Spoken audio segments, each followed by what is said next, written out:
Good afternoon, everyone. It's Kris Mastrangelo at the Provider Lounge, held at the annual American Healthcare Association convention. Today, we're blessed to have Martha Schram, president of Aegis Therapies. Welcome, Martha. Thanks, Kris. It's great to be here. It's great to see you again.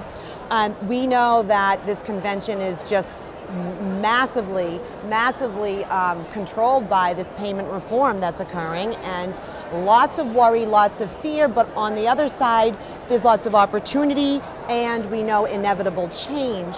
So, I mean, with your organization and your experience, amazing experience, can you tell us what you're envisioning for the future and impart some words of wisdom on us? Well, sure. I'm not sure about the words of wisdom, but you know, there is so much change coming.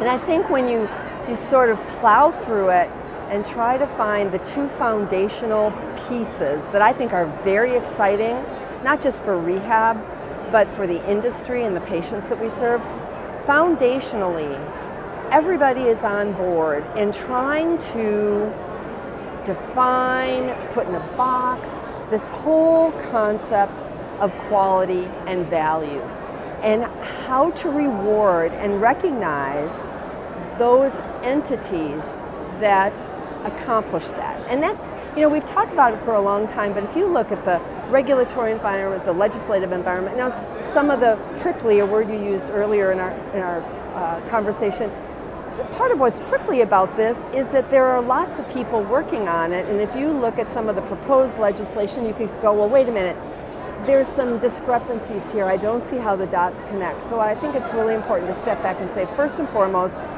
quality is going to be defined, value is going to be rewarded, everybody wins with that.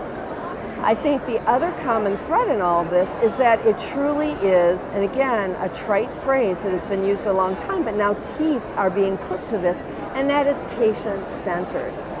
And really, it's more than patient-centered, it's person-centered.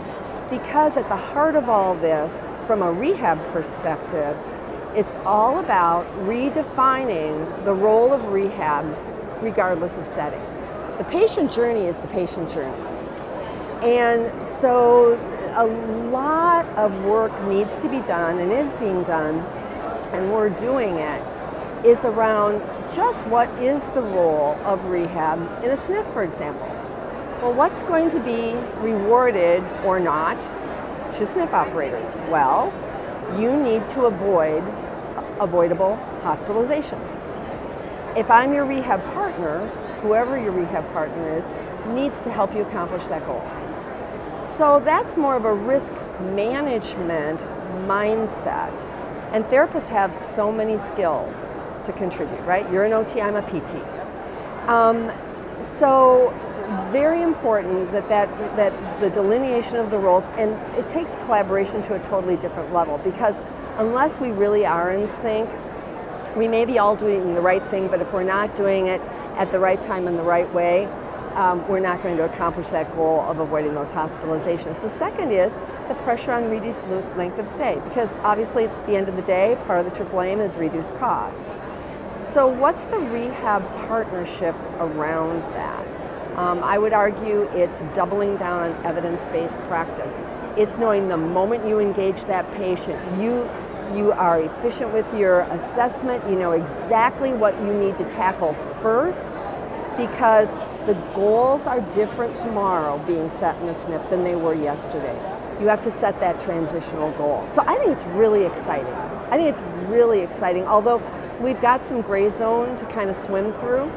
And you know this better than I. Every time there's a new final rule that comes out, you're the one reading the 2,000 pages, right? And we all have to extract from that the real nuggets, another word you use so appropriately, and really take obviously our cues from that. But it's exciting. Well, the industry is blessed to have someone with your experience and knowledge during these tough, navigating through these times. So we're grateful for that, and we're looking forward to how your organization blossoms and gives us new ideas and the service delivery for goals and value and for quality.